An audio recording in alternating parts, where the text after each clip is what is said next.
there has ever used a compass before.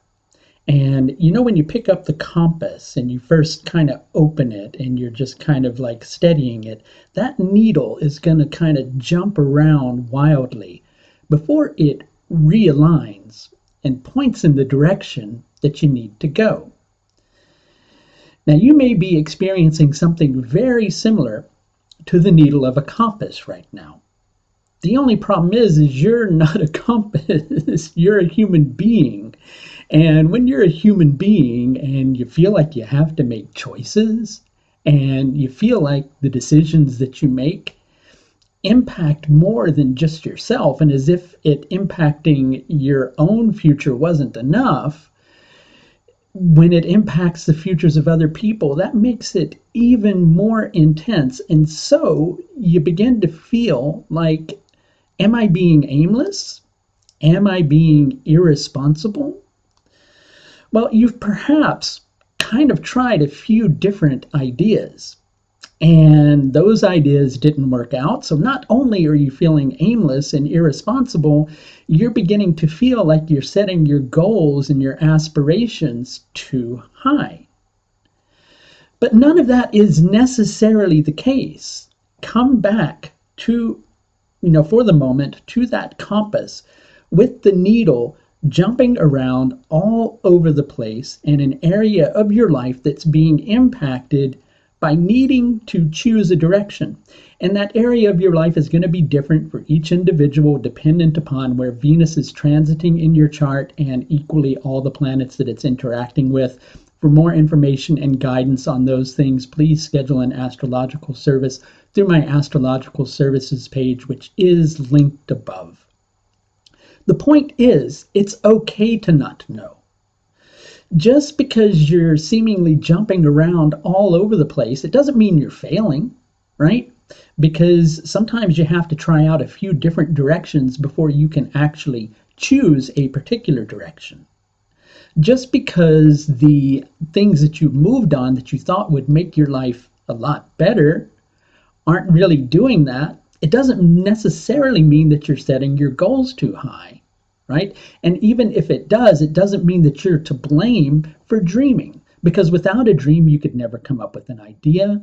Without an idea, you could never have the potential for something to crystallize and even know if something is going to be a wrong direction or a right direction. The most important thing at the moment is to be comfortable with the concept of not knowing, even though you're completely uncomfortable with that very specific idea. You're not wandering. Your goals aren't necessarily too lofty. What's happening is you're being asked to recalibrate your intent, right? To take a look at the costs of your actions, to take a look at the sacrifices that will be necessary to make along the way. It doesn't mean that you have to change your course completely. It just means that you need to take a look at whether this is something you're ready to commit to fully. It's not necessarily that you're not going to be ready to commit to it fully. So it's confusing because right now it just kind of feels all over the place. But maybe, just maybe at the moment, you're feeling all over the place because you're needing to get into a space where you actually understand that you're not making a mistake, that the sacrifices that you were considering making are worthwhile, and then to be in a position where you feel like you can put yourself 100% behind a particular decision. Sometimes we have to kind of wander through the forest in order to find that one tree, right, that provides us with the shade for the moment to pull together an idea that takes us out of the darkness into a clearing and towards a new direction that ultimately is going to be more fulfilling. So don't criticize yourself too intensively for feeling like you're lost. Don't blame yourself for dreaming or having aspirations. All those things at the moment are precisely correct. The situation that you're judging as being completely wrong and completely imperfect is perfectly where you need to be at the moment, so that you can realign yourself, so that you can take a look at your beliefs, so you can take a look at what you're willing to do and what you're not willing to do. And so then you can go, right, another course, different course, I need to choose that. Or I need to put myself 100% behind this course, put my shoulder to the grindstone and nudge my way through.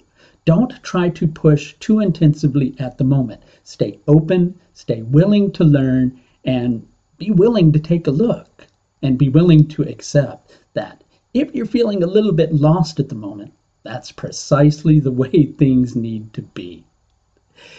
I am going to be starting a couple of webinar courses in August, one on working with the Panchangam and another on the Lajatati Avastas, which relate to how the planets find fulfillment. If you'd like information on these courses or any of my other courses, please feel free to visit my webinar courses page, which is linked above. That's going to do it for this look at Venus's transit through Punarvasu Nakshatra from the 11th of July to the 22nd of July, 2019. Until next time, please do take the very best care of yourself. Bye now.